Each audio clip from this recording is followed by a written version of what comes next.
oração, vocês precisam se consertar com Deus. Vocês oraram, vocês buscaram, vocês clamaram, dobraram os joelhos de vocês e agora estão fazendo isso. Cede o perdão, porque tem amargurado o vosso coração. Vamos abrir a nossa Bíblia na passagem que vocês mesmos falaram. Bem, vamos buscar cada vez mais nos jejuar, orar, buscar discernimento do Espírito Santo.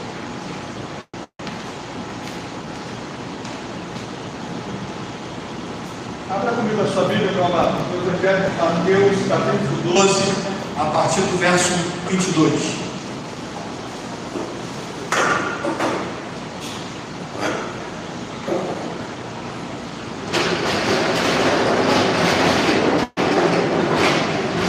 Mateus, capítulo 12, verso 22, é um texto bem conhecido dos irmãos, mas vamos meditar um pouquinho nessa noite.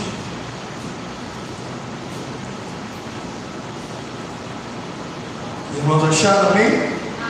Mateus 12, verso 22, versão NVI, diz assim a palavra do nosso Deus: então levaram-lhe um endemoniado que era cego e mudo, e Jesus o curou, de modo que ele pôde falar e ver.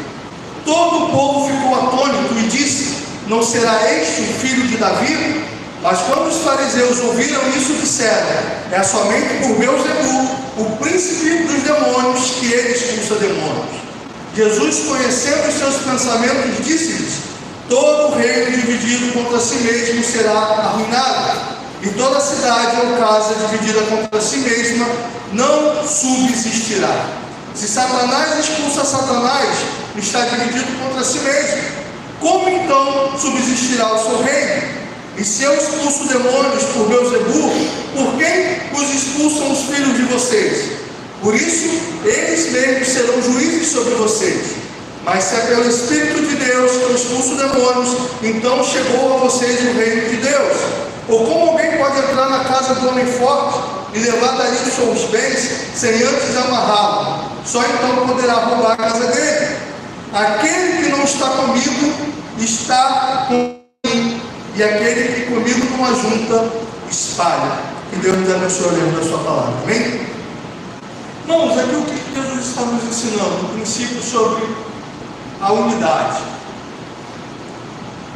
Apesar de uma ideia errônea que muitas das vezes nós temos, Jesus está nos ensinando que nem Satanás, no seu reino, há divisão. Pelo contrário, o diabo trabalha muito bem com os seus demônios de maneira unida e coordenada.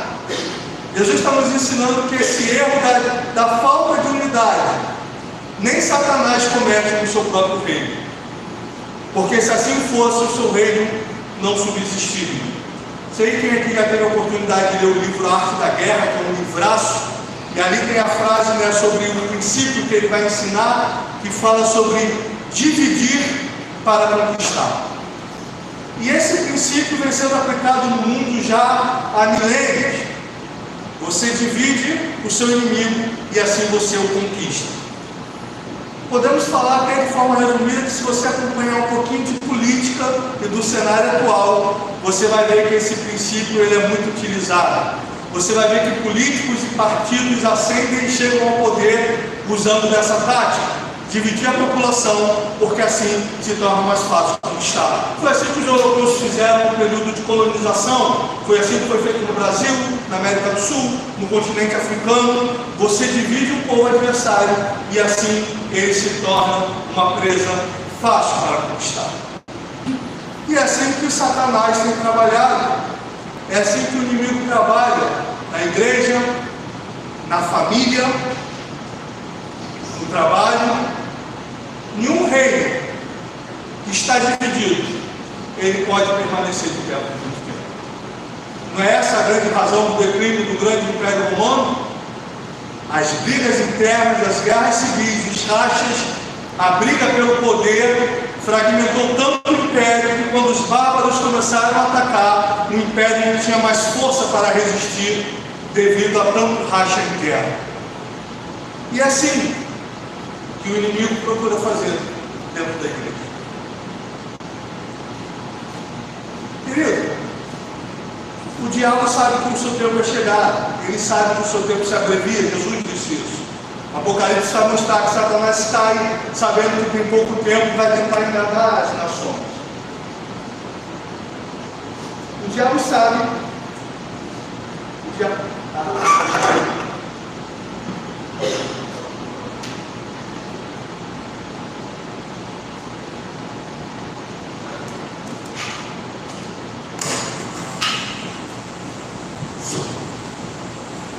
O diabo sabe que a maneira mais eficaz dele nos destruir, dele impedir que as promessas, que as bênçãos de Deus cheguem até nós, é através da desobediência e da incredulidade. Por que Satanás continua agindo na terra se ele sabe que Deus é maior, que Deus é soberano e que o povo de Deus há de triunfar no final? Mas é aquilo que Jesus nos ensina no caso de Jairo. Você lembra? Em Jairo, quando o Jairo chega até Jesus e diz: Senhor, minha filha está enferma, vá até minha casa curar minha filha. E no meio do caminho entra a história da mulher do fluxo de sangue. E depois disso, os amigos de Jairo chegam e dizem: não incomodem mais o médico, porque sua filha está morta. E o texto diz que Jesus vira para Jairo e diz: creia somente, não temas. Mas por que Jesus parou, meu amado? Porque se Jairo vira para Jesus e diz: Senhor, não tem mais jeito, pode ir embora, Jesus ia embora. Não é isso que Mateus 6 nos ensina? Que Jesus não pôde fazer nenhum milagre em Nazaré porque não criam nele? Isaías não diz que os meus ouvidos não estão surdos para ouvir, nem as minhas mãos encolhidas para abençoar, mas os vossos pecados fazem a separação entre mim e vós. É através do pecado, da desobediência, que o diabo encontra legalidade na nossa vida.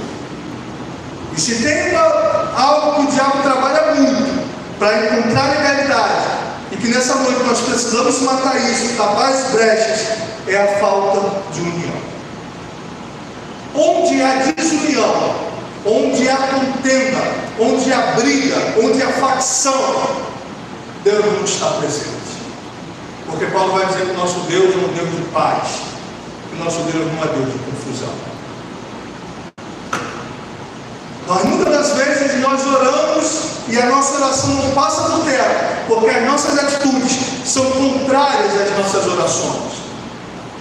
Nós oramos para que o nosso lar seja um lar de bênção. Nós oramos para que Deus esteja presente no nosso lar. Mas muitas das vezes nós somos os primeiros a criar confusão no nosso lar, a criar briga, a gerar contenda. E Deus não habita na contenda. E Deus não habita na briga.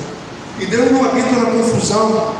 Irmãos, a união é algo tão tremendo, a união é algo tão forte, que a união dos homens chamou a atenção do próprio Deus. Abra comigo a sua Bíblia no livro de Gênesis, capítulo 11, verso 4.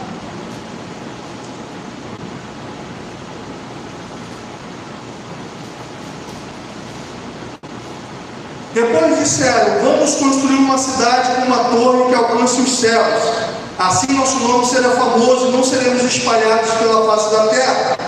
O Senhor desceu para ver a cidade e a torre que os homens estavam construindo. E disse o Senhor: eles são um só povo e falam uma só língua. E começaram a construir isso. Em breve nada poderá impedir o que planejam fazer.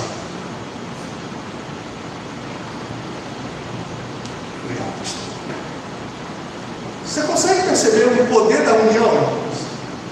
Que o próprio Deus, o alto servo do seu trono, ele parou para olhar para a terra e ele viu que a unidade do povo era tão grande que eles não poderiam deixar de fazer nada se assim quisessem, porque eles estavam unidos. E assim Deus cria as várias línguas e confunde, e assim ele dispersa o povo.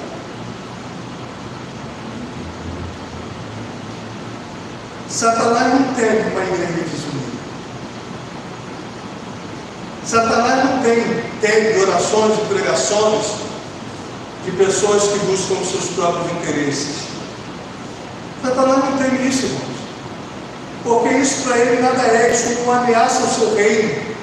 Mas o que ameaça o seu reino é aquilo que Jesus disse, que as portas do inferno não prevalecerão contra a igreja.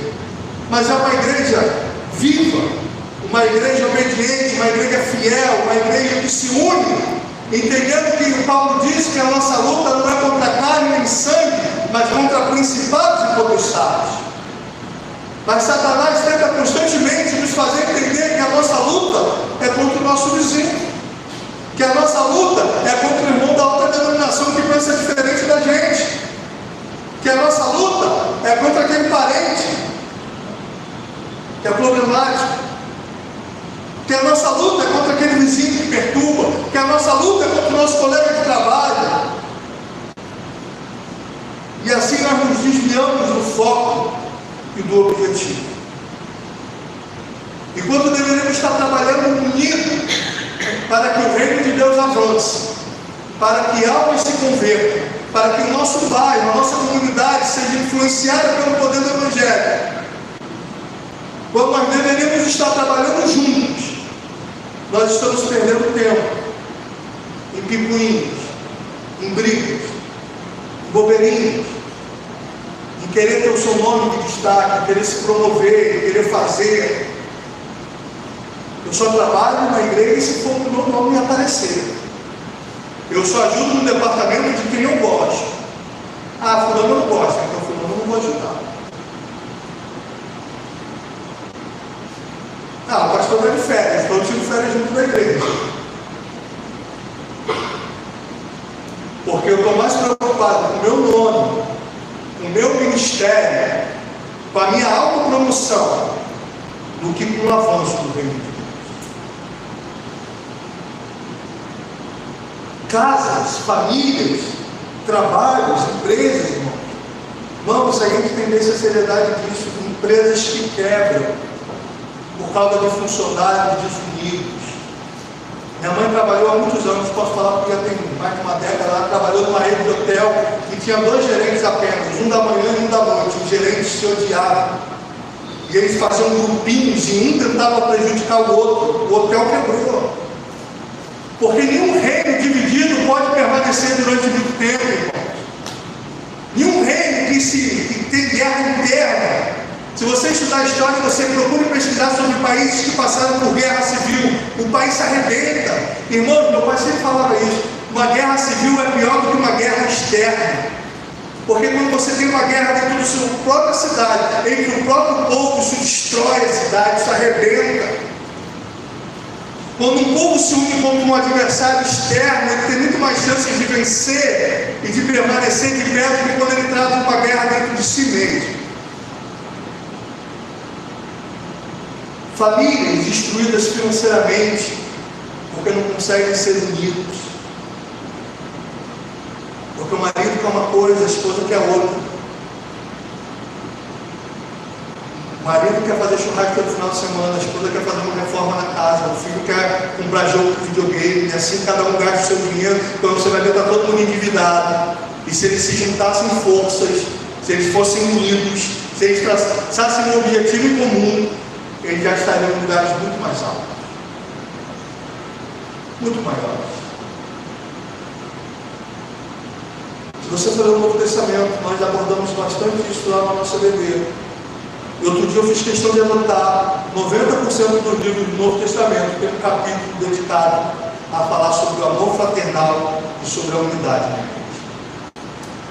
Todos os autores do Novo Testamento, com exceção, se eu não me engano, de Judas, todos, Paulo, Pedro, João, Tiago, abordam, pelo menos em algum momento das suas cartas, a necessidade de haver amor e unidade na igreja. Você conhece bastante esse texto, mas eu quero ler com você, Eclesiastes capítulo 4, verso 9.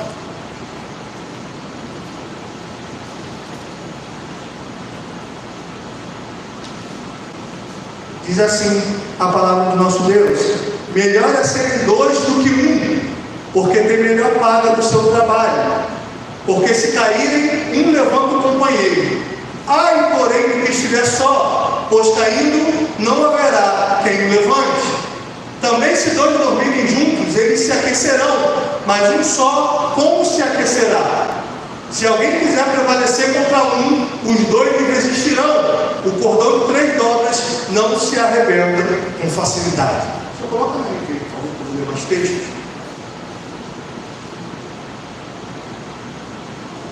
Provérbios 8:1 vai dizer que o solitário insurge-se contra a verdadeira sabedoria. Deus não fez o homem para estar só. É por isso que Deus, quando olhou para Adão, se apiedou dele e Deus lhe fez uma companheira, uma ajudadora. Deus não chamou ninguém para andar só. Até os profetas tinham seus servos. Esse engano de Satanás, dessa geração mimizenta, traumatizada, de que eu prefiro estar sozinho, eu gosto mais dos meus animais do que de gente, isso aí é uma geração doente. Isso é uma geração doente. Eu falo com muita propriedade para os irmãos que sabem do amor que eu tenho por animais. Eu tenho 2 gatos, eu não posso ter um gatinho na rua que eu estou colocando a mão e estou procurando ajudar. Mas Deus nos fez para nos relacionarmos com pessoas. Glória a Deus. Amarmos pessoas, são pessoas que vão para o céu. Embora eu ainda creia que lá no céu a gente vai ter mais, mas isso aí é outra história. Pessoas, Jesus morreu por pessoas. E o diabo tenta nos afastar desse propósito do reino de Deus. Deus não nos fez para andarmos sozinhos.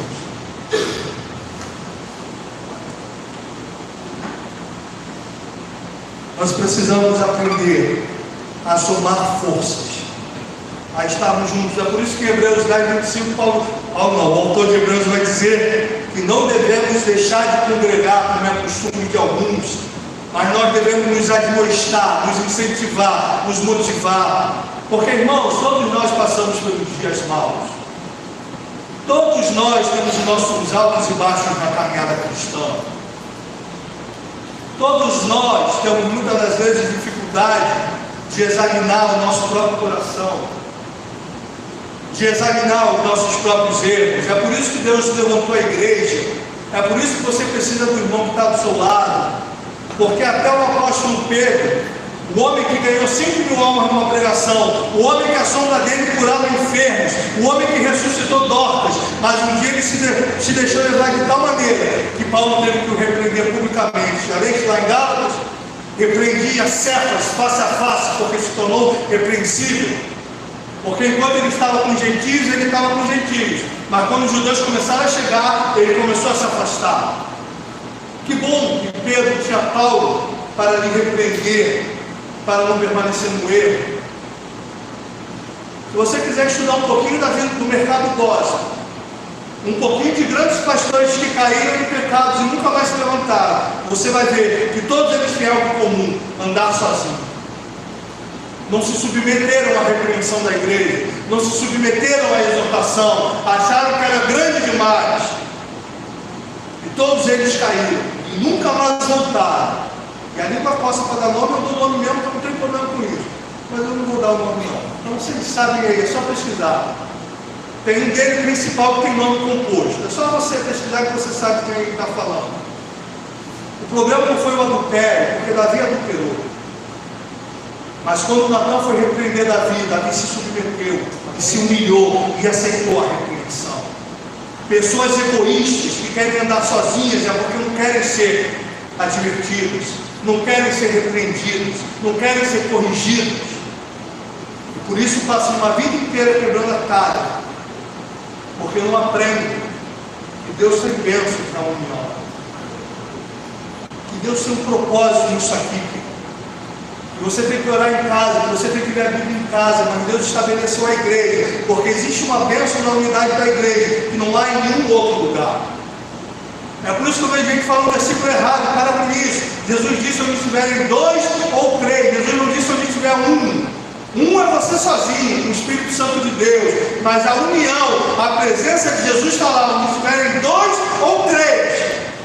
Para de falar onde estiver 1 ou 2, porque não está na Bíblia. É onde estiver 2 ou 3.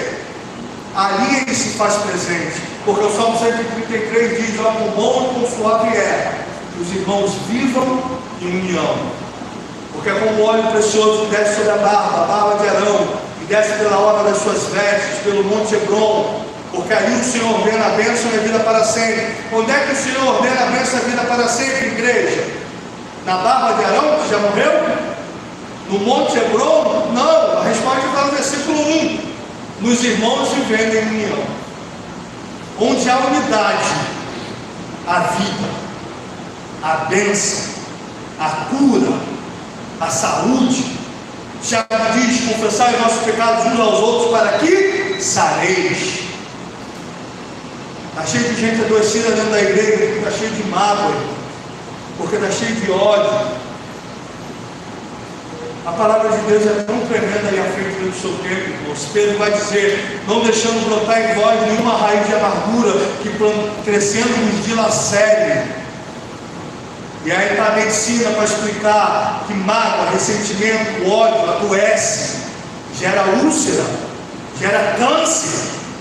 Tinha uma pastora muito amiga minha que fez um trabalho no INCA, ela dizia: Rafael, 80% das pessoas no INCA você vai conversar, tem uma história de ódio, de rancor.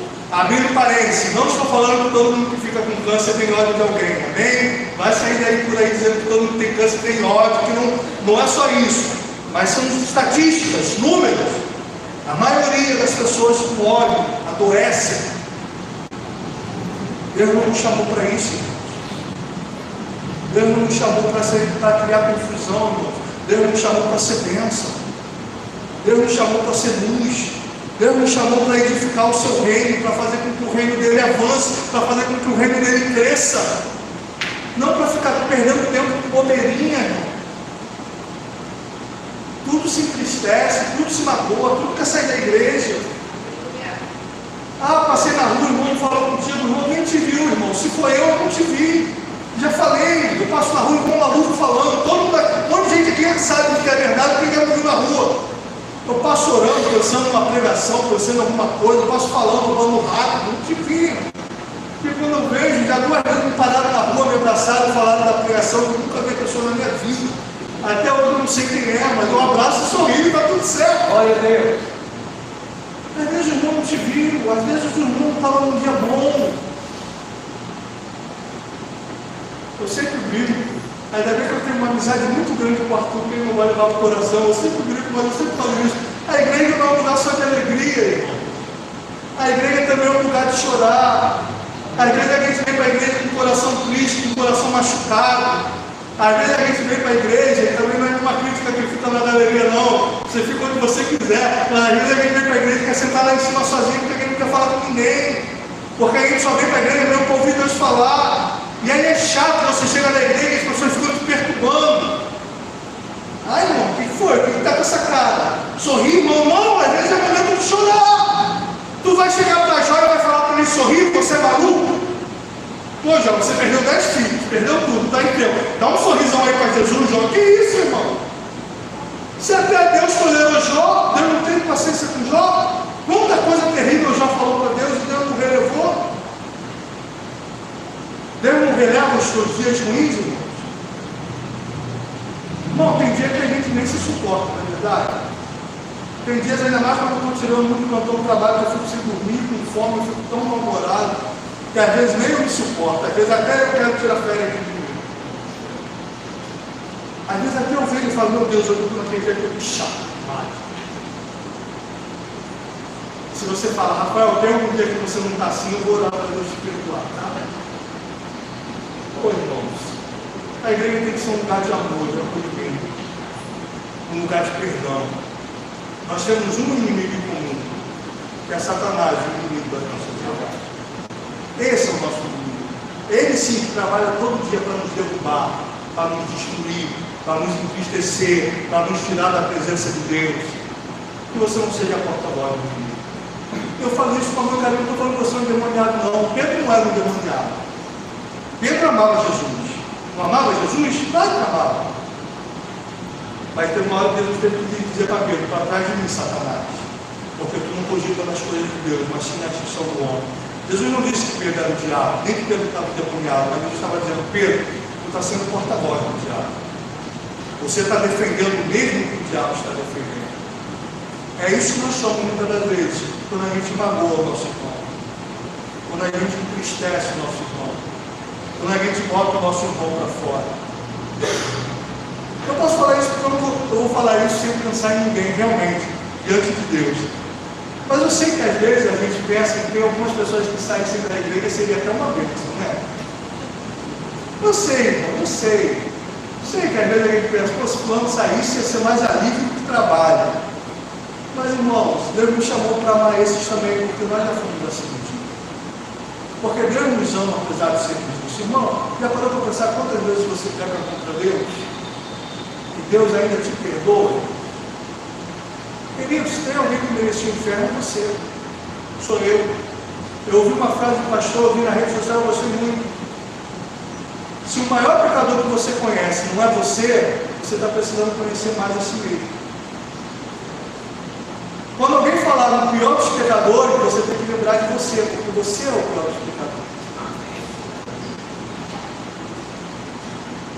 Se a gente passasse no telão aqui da igreja todos os pecados que você cometeu só esse ano, você nunca mais voltaria nessa igreja.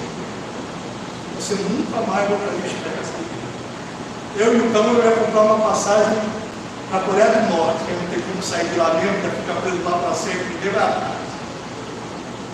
mas Deus nos ama apesar disso. Irmão, se o Deus santo perfeito consegue me amar, apesar dessa desgraça que eu sou, quanto mais você e eu não podemos nos amar, apesar das nossas diferenças. Deus não nos chamou para espírito de uniformidade. O que é uniformidade? É todo mundo com aquela roupa igual. Não, mas Deus nos chamou para unidade. Cada um com seu jeitinho, com a sua personalidade. Pedro era falastrão, eu fui falastrão a vida inteira. Um é mais quietinho, o outro é mais brincalhão, um fala mais alto, outro fala mais baixo. O outro veio para a igreja como se estivesse vestido de moda, o outro veio para a igreja como acabou de acordar. E a igreja é isso aí mesmo, irmão. Estamos todo mundo juntos, servindo o mesmo Deus, indo para o mesmo céu. Para isso tem que começar aqui. Abra comigo a sua Bíblia. Eu separei alguns textos, agora eu quero passar um pouquinho na Bíblia com você, para a gente ir para o final. 1 Coríntios capítulo 1, verso 10.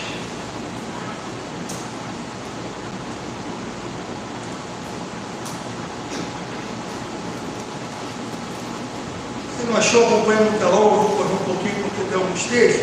Depois, se você quiser, pega comigo, que são textos que valem a pena a nossa reflexão. 1 Coríntios 1,10 diz assim: irmãos, em nome do nosso Senhor Jesus Cristo, suplico a todos vocês que concordem uns com os outros no que falam, para que não haja divisões entre vocês, e sim que todos estejam unidos num só pensamento e num só parecer. Gálatas capítulo 5, verso 13, diz assim a palavra do nosso Deus: irmãos, vocês foram chamados para a liberdade, mas não usem a liberdade para dar ocasião à vontade da carne. Pelo contrário, sirvam uns aos outros mediante o amor. Toda a lei se resume num só mandamento: ame o seu próximo como a si mesmo. Mas se vocês se mordem e se devoram uns aos outros, cuidado para não se destruírem mutuamente.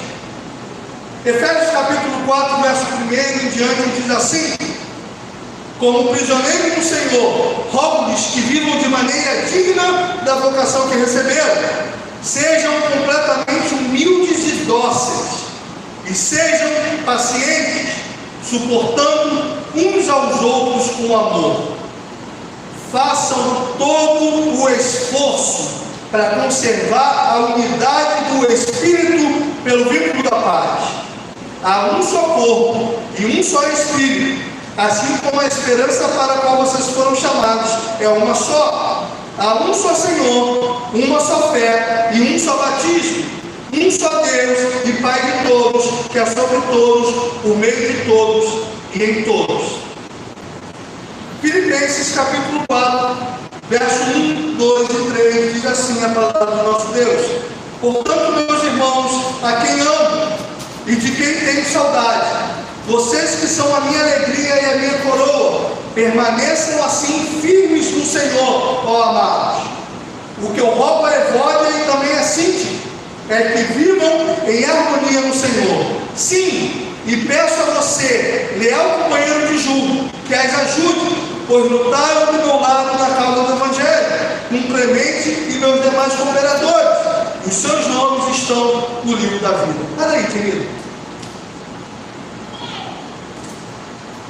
Depois eu vou ler mais alguns textos. A gente já ficou, por enquanto, nos ensinos do apóstolo Paulo. Mas tu reparou que a toda a igreja Paulo bate na mesma tecla?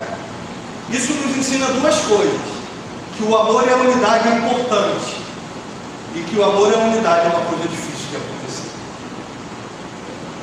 Irmãos, na nossa família, na nossa casa, às vezes já é difícil. Às vezes os irmãos já são difíceis de se dar bem, tendo a mesma educação, os mesmos pais. Imagina uma igreja. Faixas etárias diferentes, educações diferentes, visões de vida diferentes, estilos diferentes, alimentações diferentes. Vocês viram lá o bonequinho do corpo lá que o pastor Reinaldo botou no grupo da igreja? O corpo saudável, o corpo todo arrebentado. Eu sou o corpo todo arrebentado, né? E ainda vou arrebentar mais ainda, que sair daqui, vou lá no Herói da Fome, Iago, levanta a mão aí. Iago é o dono ali daquele treino abençoado que não faz mal à nossa saúde, mas que tanto nos alegra. E já que estamos falando sobre unidade, depois do culto, vamos lá lanchar para o momento de comunhão. Se quiser pagar o lanche do seu irmão, fica à vontade, deixa Deus te usar. Mas o pastor Reinaldo voltou lá e eu achei uma graça. Eu falei, é verdade. Irmãos, pensamentos tão diferentes, visões tão diferentes.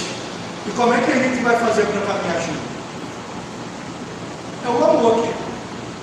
Porque o amor cobre uma multidão de pecados. Glória a Deus. O amor, ele se eleva acima de todas as coisas. Não são os pais, não são a prova disso. Os pais não amam seus filhos, e muitas das vezes os seus filhos são completamente diferentes daquilo que vocês gostariam que fossem. Você cria todo um projeto profissional para o seu filho vai tudo ao contrário.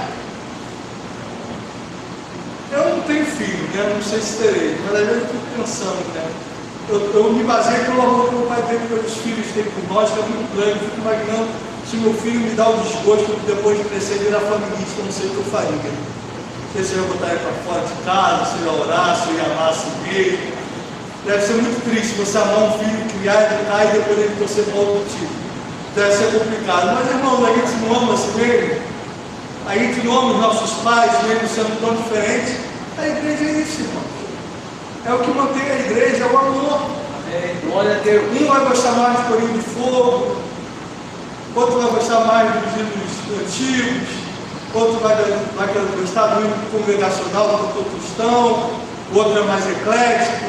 Tem até quem gosta de worship e misericórdia, mas a gente ama todos, porque Deus mandou amar todos. Tem para todos os estilos de gosto.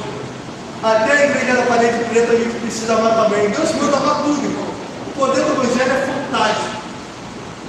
Mas o amor é o mais importante. E sabe a prova de que a gente não entende isso? São as nossas orações. Sabe por quê? A gente ora muito para Deus curar. E glória a Deus, Deus cura. A gente ora muito para Deus nos dar fé. Mas faça uma autoanálise. Qual foi a última vez que você orou pedindo para Deus derramar o amor dele no seu coração? Porque Paulo diz que o amor de Deus é derramado no nosso coração. Qual foi a última vez que você orou dizendo, Deus, me ajuda a amar aqueles que são diferentes? Talvez se Deus chegasse agora, como fez para Salomão, e falasse, pede o que você quiser, talvez você pediria fé. Poder para curar mortos, ressuscitar enfermos. Não, curar enfermos e ressuscitar mortos. Né? Liga não que eu vi de manhã de 36 horas, a minha está um pouquinho cansada. Curar enfermos, ressuscitar mortos, fé para mover montanhas. Mas o que Paulo diz em 1 Coríntios 13? Permanece a fé, a esperança, que é importantíssima, e o amor. Mas a maior delas é o amor. Mas a gente pede mais fé do que amor. Mas a gente acha que pregar bem é mais importante do que amar. A gente está cheio de pregador na igreja, cheio de ódio no coração, irmão. A gente está cheio de pastores por aí que nem se falam. Eu fico imaginando como é que o camarada tem coragem de apacentar uma igreja, de subir um púlpito, sem falar com o irmão, mas a gente está cheio por aí, porque a gente acha que os dons são maiores do que os frutos. Mas Jesus disse que o cristão é conhecido pelo fruto e não pelo dom. Às vezes a gente gasta mais tempo querendo crescer no ministério, querendo impressionar os outros. É claro que pregar bem é importante, é claro que pregar bem é bom. Eu sempre brinco, eu sempre falo para os pastores, eu amo pregar. Toda vez que eu recebo convite, eu fico mega feliz, eu amo. Mas isso não pode ser um centro da nossa vida. Porque se você prega bem, mas você sabe por aquelas portas, se você vive igual o diabo, tu vai para o mesmo inferno, irmão. Porque Judas curou o inferno, irmãos. Judas expulsou demônios. Você pode ter certeza que no céu vai ter muita gente que se converteu com a pregação de Judas. Mas não adianta nada você ter os dons se você não tem os frutos do Evangelho. E Gálatas, quando fala dos frutos, dos dons do Espírito, o primeiro fruto é o amor. É o amor. Só que o que me chama a atenção aqui nesse versículo 2, volta para o versículo 2, por favor. Peço a Evódia e a Sintique que tenham o mesmo entendimento do Senhor, verso 3. Sim, e peço a você, leal companheiro de julgo, que as ajude, por lutar ao meu lado na causa do Evangelho, com Clemente e com os meus demais cooperadores, cujos nomes estão no livro da vida. Evódia e Sintique, elas têm uma posição de liderança na igreja. Elas não eram novas convertidas. Elas eram pessoas experientes, líderes, que trabalhavam com o apóstolo Paulo.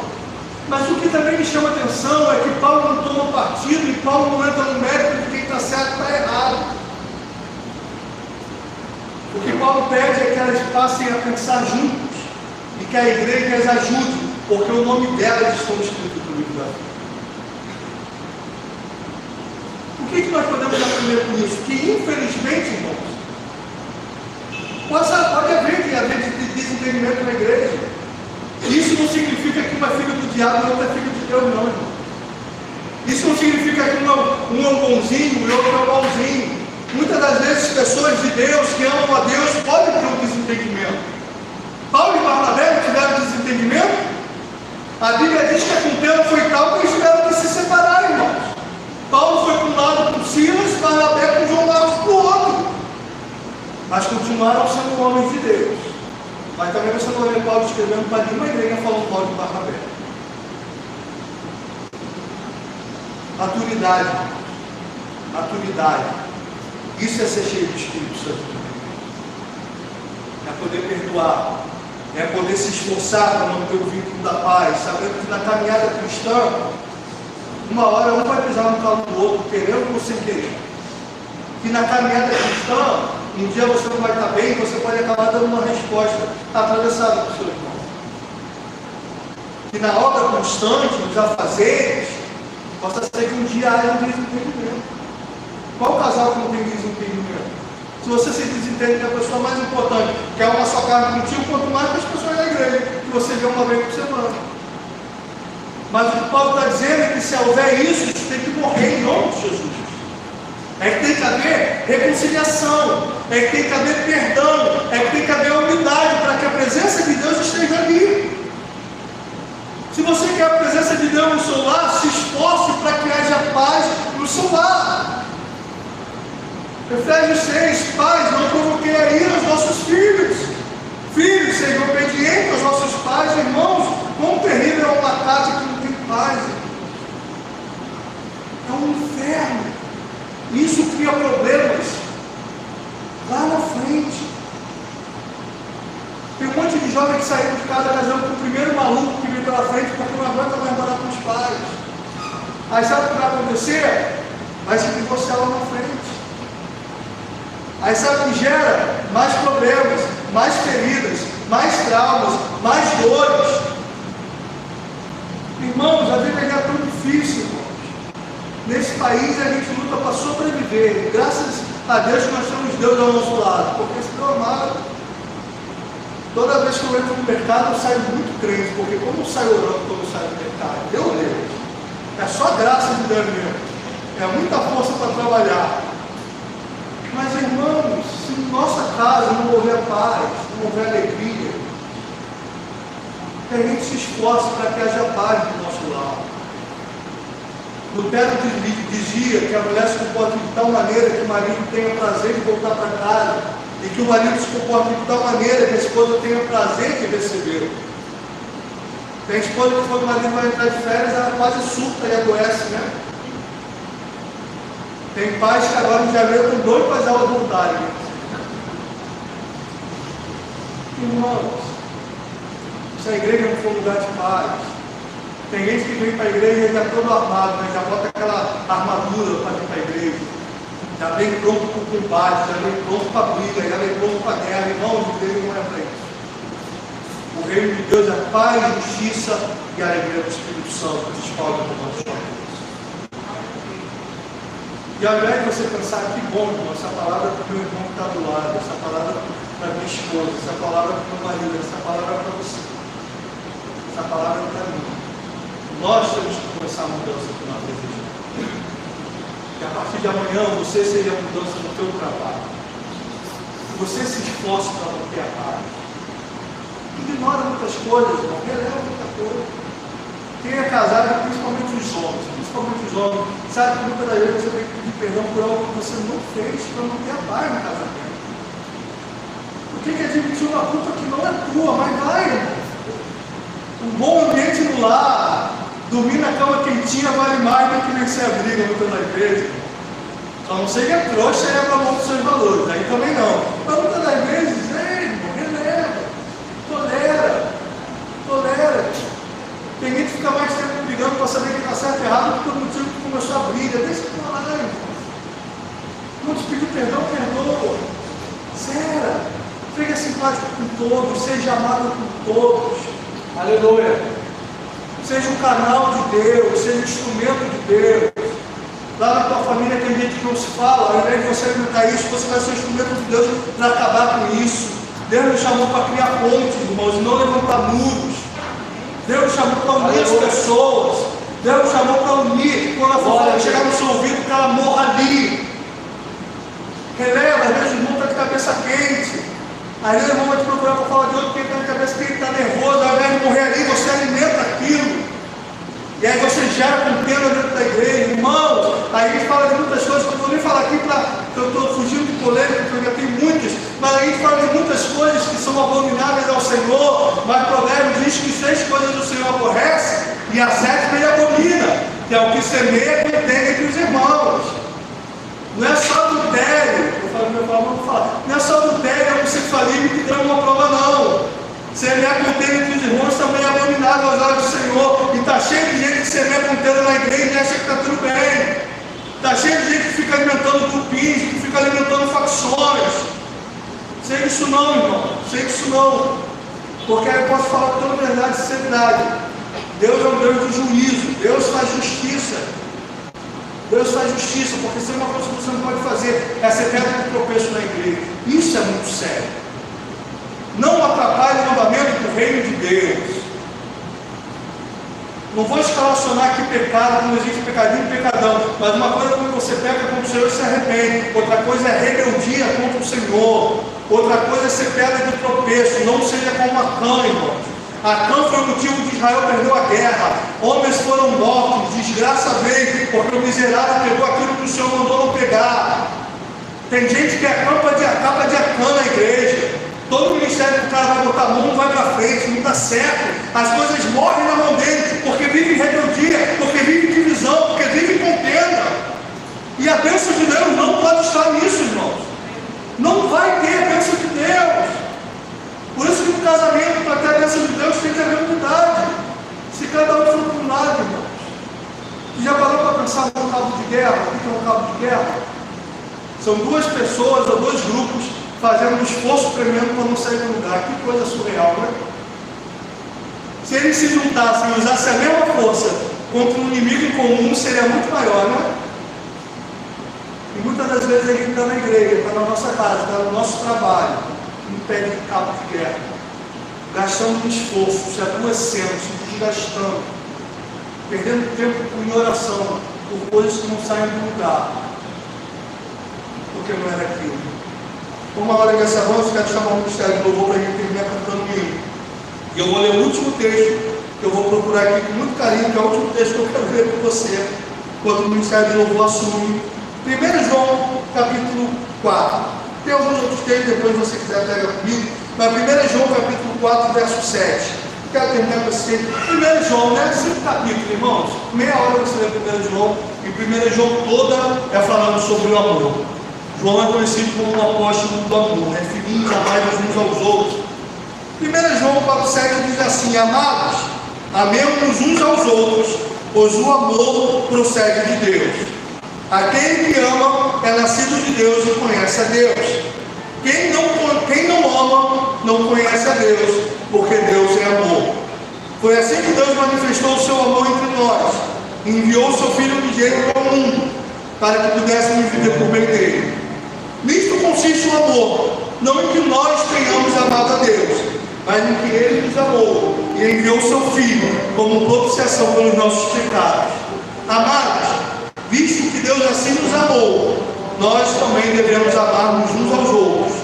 Ninguém jamais viu a Deus. Se nos amarmos uns aos outros, Deus permanece em nós e o seu amor está aperfeiçoado em nós. Esse mesmo João vai dizer que se você não ama o seu irmão a quem vê, você não pode amar a Deus a quem não vê. O primeiro grande mandamento é amar a Deus acima de todas as coisas, com toda a força, alma, entendimento e coração.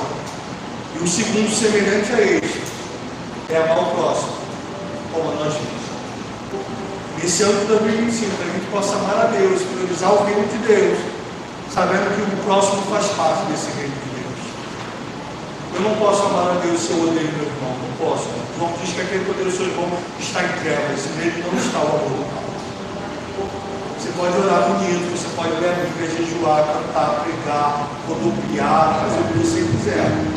Se você não ama o seu irmão, você está distante do que Deus tem para você. Ah, Rafael, mas é muito difícil, eu não consigo, você não sabe o que fulano fez para mim. Querido, quem disse que você tem que fazer isso sozinho? É para isso que o Pai enviou o Espírito Santo, para nos ajudar. Aleluia, a força, glória e poder. O Deus que ressuscitou o morto, o Deus que parou o universo para a oração de Josué, o Deus que pode fazer todas as coisas, Ele pode te dar poder e graça para amar e perdoar. Glória a Deus. Não está em nós o querer, mas nele está o querer e o efetuar de todas as coisas. Vamos ficar de pé.